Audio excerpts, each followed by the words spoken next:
ভিক্ষুক রাস্তা দিয়া যায় আর জমিদারের পুত্রবধূও যায়। একজন সামনের থেকে আসতেছে, একজন সামনের দিকে যাইতেছে। দুইজনের ক্রসিং এর সময় ভিক্ষুকের গায়ের কাদা জমিদারের পুত্রবধূর গায়ে লেগে গেছে। সে দুনিয়া আন্ধার করে ফেলছে, স্বামীকে টাইকা নিয়ে আসছে, বলছে ভিক্ষুক আমার কাপড় নষ্ট করে দিছে। সে শুধু ভিক্ষুক ছিল না, বৃদ্ধ ছিল। বৃদ্ধ ছিল না শুধু, জীর্ণ ছিল, শীর্ণ ছিল। শরীরে কাপড় ছিল না, ফাটা চিরা কাপড় ছিল। পায়ে জুতা ছিল না, পেটে ভাত ছিল না। জমিদারের পুত্র সইতে পারে নাই, যৌবনী শক্তি সয় তো সয় কি কইরা।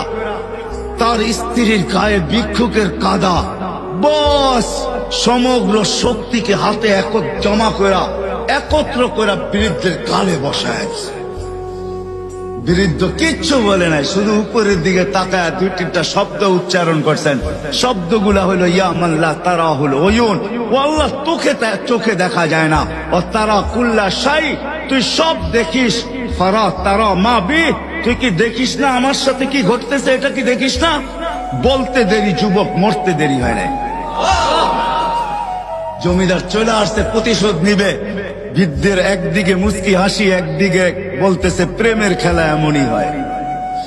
জিজ্ঞাসা করছে কিসের প্রেমের খেলা রে?